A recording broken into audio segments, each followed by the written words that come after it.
అందరికీ నమస్కారం. ఈరోజు ప్రెస్ మీట్ యొక్క ముఖ్య ఉద్దేశం ఏమిటంటే, అమరావతిలో అసెంబ్లీ జరుగుతూ ఉంది. కూటమి ప్రభుత్వం ఎమ్మెల్యేలందరూ కూడా అసెంబ్లీలో కూర్చొని ప్రజలకు ఏం అవసరము, రాష్ట్రానికి ఏం అవసరము, ఏ విధంగా మనం ముందుకెళ్తే ప్రజలకి రాష్ట్రానికి మంచి జరుగుతుందనే ఆలోచనతో వాళ్ళు చర్చించుకుంటూ సమస్యలను పరిష్కరించే విధంగా ముందుకెళ్తున్నటువంటి ఈ సందర్భంలో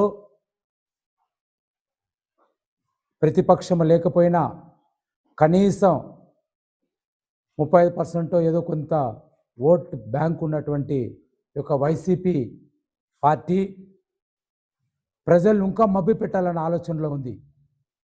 దయచేసి ప్రజలందరూ కూడా ఆలోచన చేయండి. ఇలాంటి వాళ్ళకా మనము ఓట్లు వేసేది? ప్రజల పక్షాన పోరాడలేని పార్టీలకు ఓటు వేస్తే అది ఆ ఓటు వేస్ట్ అవుతుంది. దయచేసి ప్రజలందరూ కూడా ఆలోచన చేయండి. ఎందుకంటే ఓట్ బ్యాంక్ ఉంది కదా, మళ్ళీ నేను ఎట్లయినా గెలుస్తాను అని కలలు కంటున్నారు తప్పిస్తే ప్రజలు మా కనీసం ఇంతమంది మా పక్షాన ఉన్నారు కదా, వాళ్ళ కోసం మనం పోరాడాలా అనే ఆలోచన లేకుండా ఈరోజు ఏదో ఒకటి మాట్లాడాలా, బట్టకల్చి మోగంలో వేయాలా అనే విధంగా ఈరోజు వైసీపీ వాళ్ళు వెళ్తున్నారు. దయచేసి ప్రజలందరూ కూడా అర్థం చేసుకోండి. ఈ యొక్క వైసీపీ పార్టీ కేవలం మభ్య పెడుతుంది తప్పిస్తే ప్రజల పక్షాన పోరాడే పార్టీ కానే కాదు. ఎందుకు ఇది నేను చెప్తున్నానంటే, ఉంది కదా, దాన్ని పట్టైనా మీరు పోయి కనీసం 11 మందే కదా, మీరైనా పోయి కనీసం మాట్లాడచ్చు కదా. సరే, జగన్మోహన్ రెడ్డికి అయితే పాపం అక్కడెక్కడ తిరగాల, ఆయనకు టెన్షన్ ఎక్కువ. మిగతా ఎమ్మెల్యేలైనా పోవచ్చు కదా. గతంలో జనసేన పార్టీలో ఒకే ఒక ఎమ్మెల్యే గెలిచినాడు, ఆయన అసెంబ్లీకి వెళ్ళాడు. పవన్ కళ్యాణ్ గారు ఆయన ఓడిపోయినా కానీ ప్రజల పక్షాన పోరాడినారు. ఆ ఇంకిత జ్ఞానం మీకు లేదనేసి ఈ సందర్భంగా అడుగుతున్నాను. ఏది పడితే అది మాట్లాడి ప్రజల్ని తప్పుదోవ పట్టించి ఏదో సాధిస్తామనుకుంటే ఖచ్చితంగా మీరు ఇంకా నెక్స్ట్ పడే ఓట్లు కూడా పడవనేసి, ఈ 11 కూడా రాదనేసి తెలుసుకోమని ఈ సందర్భంగా తెలియజేస్తూ, ప్రజలకు విజ్ఞప్తి, తెలుగుదేశం పార్టీ తరపున, కూటమి తరపున దయచేసి రాబోయే రోజుల్లో లేనిపోని కల్లుబిల్లు మాటలు చెప్పి మనంతా ఏదో ధర్నాలు, ర్యాలీలు ఏమేమో హంగామా చేస్తున్నారు కదా, దీనివల్ల ప్రజలకు ఏమైనా ఉపయోగమా? ప్రజలకు ఏమైనా న్యాయం జరిగిందా? నిజంగా డిఎస్సీలు అన్యాయం జరిగింటే వాళ్ళు ఎవరైతే డిఎస్సీలు అన్యాయం జరిగిందో వాళ్ళు ఏమైనా ముందుకు వచ్చినారా? లేదే. మీకెందుకు ఈ తాపాత్రము? లేని దాన్ని చెప్పి నిజం చేయాలనుకుంటే ఖచ్చితంగా అది తప్పే అవుతుంది. కాబట్టి నిజం కాదు. కాబట్టి ఇప్పటికైనా వైసీపీ పార్టీ వాళ్ళు బుద్ధి తెచ్చుకొని ప్రజల కోసం ఏదైనా పోరాడండి. ఊరికే జనాల్ని ఆమరించాలంటే ఖచ్చితంగా మీకు బుద్ధి, మరొకసారి లోకల్ ఎలక్షన్ వస్తూ ఉంది, ఆ లోకల్ ఎలక్షన్లో ఖచ్చితంగా మీకు మళ్ళీ బుద్ధి చెప్తారనేసి ఈ సందర్భంగా తెలియజేస్తున్నాను. నమస్తే. పేరు నమస్కారాలు తెలుసుకుంటూ, అయ్యా, మాజీ ముఖ్యమంత్రి జగన్మోహన్ రెడ్డి గారు ప్రతిపక్షం హోదా ఉన్నా లేకపోయినా మీరు ఎమ్మెల్యేగా గెలిచినారు.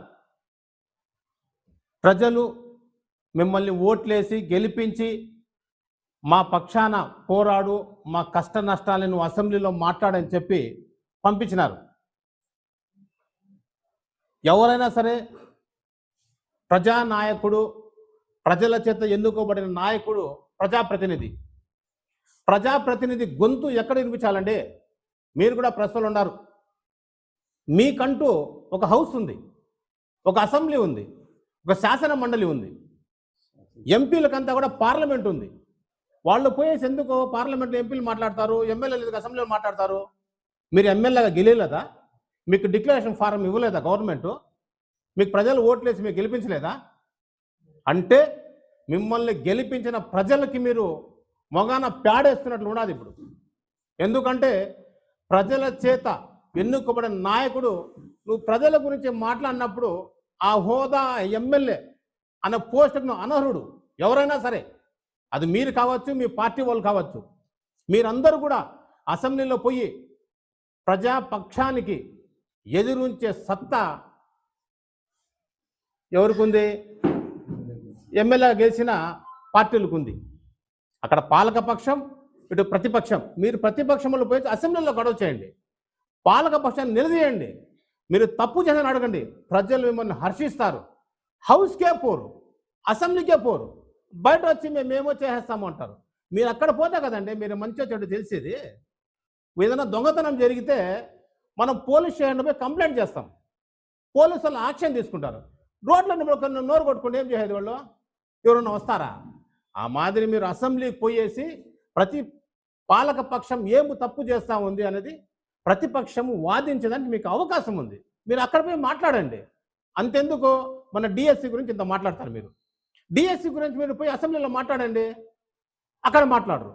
ఎందుకంటే అక్కడ మాట్లాడితే మీ కరెక్ట్ అయిన సమాధానం వాళ్ళు చెప్తారు, బయట మాట్లాడితే ఏం ప్రయోజనము? అదొకటి. రెండోది, శాసన మండలిని రద్దు చేయాలని చెప్పిన నాయకుడు ఎవరన్నా ఉన్నారంటే అది జగన్మోహన్ రెడ్డి గారు. ఈరోజు అసెంబ్లీకి పోరు, శాసన మండలికి పోతారు. మీకు అంత ఇంట్రెస్ట్ ఏమి శాసన మండలి పైన? రద్దు చేయాలని చెప్పి ఆనాటి శాసన మండలి చైర్మన్ షరీఫ్ గారిని నోటికి వచ్చినట్లు మాట్లాడే నాయకులు మీరు కాదా? మళ్ళీ ఆ శాసన మండలికి పోయిన మీకు సిగ్గులేదా? మీరు కరెక్ట్ అయిన నాయకులు ఉంటే శాసన మండలి మీరు పోకూడదు, రద్దు చేయండి చెప్పినారు కదా, మాకు వద్దు అన్నారు కదా, వానికి నోటీస్ తిట్టినారు కదా. అసెంబ్లీకి పోండి, అసెంబ్లీ కావాలన్నారు కదా మీరు, అసెంబ్లీలో పోయి మాట్లాడండి. మీరు మీ న్యాయం తెలుస్తున్నాడా అంటే అసెంబ్లీలో పోయేదానికి భయము, శాసన మండలి రద్దు చేయన్నారు కదా, ఆడికి పోయేదానికి ధైర్యం ఉందా? చెప్పండి నాయకులున్నారా? వైఎస్ఆర్ కాంగ్రెస్ పార్టీ నాయకులు అందరూ కూడా, అన్ని ఎమ్మెల్యేలు కూడా, మీరు కూడా పోయేసి ఈరోజు అసెంబ్లీ ఉంది, రేపు అసెంబ్లీ ఉంది, పోయేసి ఏం జరుగుతూ ఉంది మీరు పోయి నిలదీయండి. పాలక పక్షాన్ని తప్పులు ఎత్తి చూపిండి, ప్రజలు మిమ్మల్ని హర్షిస్తారు. రాబోయే రోజుల్లో మళ్ళీ కూడా మీకు అంతో ఎంతో మళ్ళీ ప్రజల మీద గౌరవం ఉంటుంది. అది లేదంటే ప్రజలు మీకు ఏ విధంగా బుద్ధి చెప్పాలో మళ్ళీ తొందరలో మళ్ళీ మీకు చెప్తారు. అందరికీ నమస్కారం. నమస్కారం. ఇంచేపు మన పెద్దలు మాట అన్నట్టుగా ప్రజలు ఒక అవకాశం ఇచ్చినారు, ప్రతిపక్షం మనం కావచ్చు, రూలింగ్ పార్టీ కూడా కావచ్చు. మనం ఏం చేయాలంటే మొన్నంతా వీళ్ళు దగా డిఎస్సి అన్నారు. మాకు చెప్పి ఏం ప్రయోజనం? నువ్వు దగా డిఎస్సి ఎక్కడ చెప్పాలా? నువ్వు యాడ్ చెప్పాలంటే అసెంబ్లీలో పోయేసి నువ్వు చేసిన అవకతవకలు ఇవి, డిఎస్సిలో నువ్వు చేసిన తప్పులు ఇవి అని ఎత్తి చూపించింటే మా వాళ్ళు కూడా దానికి ఏం సమాధానం చెప్పాలో మేము చర్చకు రండి. ఈ రోజు నుంచి కదా, ఏ రోజు నుంచో చెప్తా ఉన్నాం. కానీ మీరు ఏ రోజైతే వచ్చినారో చర్చలకి చెప్తా ఉన్నా, ఖచ్చితంగానే అంటా ఉన్నా ఈరోజు. ఎందుకు అంటానంటే ప్రజలు మనకు అవకాశం ఇచ్చినప్పుడు మనం ఏం చేయాలా, దాని గురించి చర్చించాలా. తప్పేముంటే ఎత్తి చూపించండి. పలానా కూటమి ప్రభుత్వం ఈ తప్పు చేసింది, ఇది తప్పు చేసింది. ఆయన ఏమంటాడంటే ఈ గొడ్డలి పార్టీ అంబేద్కర్ రాసిన రాజ్యాంగం కూడా తప్పు పడుతున్నారు ఈరోజు. ఎందుకంటే ఒక స్పోర్ట్స్ కోటాలో ఖచ్చితంగా అది అంబేద్కర్ రాసిన రాజ్యాంగమే కదా, ఇది స్పోర్ట్స్ కోటాలో ఖచ్చితంగా జాబ్లు ఇవ్వాల్సిందే కదా. దాన్ని ఇవ్వద్దు అని చెప్పి వీళ్ళు ఎవరు నాకైతే అర్థం కాలే. అంటే మీరు అంబేద్కర్ రాజ్యాంగాన్ని కూడా తప్పు పడుతూ ఉంటారా? మళ్ళీ ఇంకోటి అంటారు మావిగన్ అంటారు. పోనీ మీరు మావిగన్ అంటున్నారు కదా, మావిగన్ అంటారు, డిఎస్పీ తప్పులు అంటారు. రాండి అసెంబ్లీ రాండి, మావిగన్ గురించి చర్చించండి. మీదే న్యాయం అదే పెడతాం మావిగన్నే. దానికి రారు, రోడ్లో కూర్చుంటారు, రిలే నిరాదీక్షలు అంటారు. నాకు తెలిసి జంజీలు అంటే 1995 పైన ఉండేవాళ్ళు జంజీలు. నాకు తెలిసి ఆడవారు అంతా 1947లో ఉండారు. నాకు తెలుసు అది జంజీ కాదు, జేజీలు ఆడు ఉండేదంతా. జంజీలు అయితే ఖచ్చితంగా కానే కాదు అని అంటా ఉన్నా. మళ్ళీ అదేవిధంగా ఈ కూటమి ప్రభుత్వం మొన్న డెవలప్మెంట్లో మీరే చూస్తున్నారు. భోగాపురం ఎయిర్పోర్ట్ కావచ్చు, అమరావతి కావచ్చు, మన పోలవరం కావచ్చు, ప్రతి ఒక్కటి డెవలప్ చేస్తూ ఉంటే వీళ్ళ వల్ల చూసి ఓర్వలేకుండా మన మీద బురద చల్లుతూ ఉంటారు. మీరు మా ముందు బురద తెలియదు కాదు, అది మీ మీదే వచ్చి పడతా ఉందని కూడా మీరు కూడా ఖచ్చితంగా తెలియాల. ప్రజలారా దయచేసి మీరు అందరూ ఒకటే ఒకటి ఆలోచిస్తాండా. మీరందరూ వైసీపీకి అవకాశం ఇచ్చినారు, ఈ గొడ్డల పార్టీకి. వాళ్ళు మీ తరపున పోరాడే హక్కులు వాళ్ళకు ఉందా లేదా? ఖచ్చితంగా పోయి ఇప్పుడు అసెంబ్లీలో ఇది కొట్లాడాలి కదా. మన తరపున కొట్లాడకపోతే వాళ్ళకి మనం ఎందుకు ఓట్లు వేయాలా? దయచేసి మీరు ఇవంతా ఈ గొడ్డల పార్టీ ఏమేమి చేస్తూ ఉందో దయచేసి ఒకసారి చూడండి. ఈ 2.5 సంవత్సరంలో ప్రజలు కూడా ప్రశాంతంగా ఉన్నారు, సంక్షేమ పథకాలు అందుతూ ఉంది, సంక్షేమ పథకాలతో పాటు పెట్టుబడులు కూడా వస్తూ ఉంది. ఇవంతా చూసి ఓరవ లేకుండానే మన పైన ఈరోజు బుడ్డ చల్లే ప్రయత్నం చేస్తున్నారు.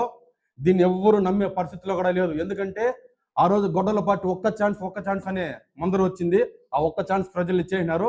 ఇంకా జీవితంలో కూడా వాళ్ళకి అవకాశం మీరు అనేసి అని కూడా నేను ఖచ్చితంగా చెప్తా ఉన్నాను. దయచేసి మళ్ళీ ఇంకోసారి కూడా చెప్తా ఉన్నా, ప్రజలు దయచేసి ఆలోచించండి. అవకాశం ఉన్నప్పుడు పోయి కొట్లాడల్లా, అది వదిలేసి రోడ్లో ధర్నాలు రిలే నిరాదీక్ష దానివల్ల ఆ రోజు బీజేపీకి 2 సీట్లు వచ్చింది. ఆ రోజు పోయి పార్లమెంట్లో పోయి కాంగ్రెస్ ప్రజల తరఫున కొట్లాడలేదా? 2019లో తెలుగుదేశానికి 23 సీట్లు వచ్చింది. చంద్రబాబు నాయుడు గారిని ఎంత అవమానించినా, ఎంత ఇది కుల్లబొడిచినా కూడా ఆ రోజు చంద్రబాబు నాయుడు ప్రజల పక్షం నిల్లేదా? నిలిచి మళ్ళా ప్రజల కోసం పోరాడి మళ్ళీ ఇప్పుడు 164 సీట్లు తెచ్చుకున్నాడు కదా. ఇది ప్రజాపక్షం అంటే. ఇలా అదిదే కాకుండా ఈరోజు అసెంబ్లీకే రాకుండా దాంకొని తిరుగుతా ఉన్నారంటే మిమ్మల్ని ఏమనాలా? అంటే మీరు వచ్చే డీసీ గురించి మేము ఎత్తుతాం, ఇది నాయనా ఇది సమస్య, మేమేం తప్పులు చేసినాం ఎత్తు చూపించండి, మేము మొత్తం ప్రూఫ్తో సహా చూపిస్తాం. మావిగన్ అన్నారు, మావిగన్ పెడితే పనికి రాదనైనా అమరావతి ఇందుకు పెట్టాలా అని మేము చెప్తాం. దానికి మీరు రాకపోతే అంటే తప్పు మీరు ఉన్నట్టే కదా. ఇంకా కూడా మించి ఏమీ పోలేదు. మళ్ళీ రేపు కూడా ఉంది, మొన్నాడు ఉంది. దయచేసి ప్రజల పక్షాన మీరు పోయి మీ గొంతు వినిపించండి, ప్రజలకు న్యాయం చేయండి. కూటమి ప్రభుత్వం ఏమన్నా తప్పు చేసింటే కూడా నిలదీయండి, తప్పేముంది? ఇది అంబేద్కర్ రాసిన రాజ్యాంగం కదా, రాజారెడ్డి రాసిన రాజ్యాంగం కాదు అనేసి కూడా మరోసారి తెలియజేసుకుంటూ ఈ అవకాశం ఇచ్చిన ప్రతి ఒక్కరికి నా ధన్యవాదాలు చెప్పుకుంటున్నాను. జై తెలుగుదేశం.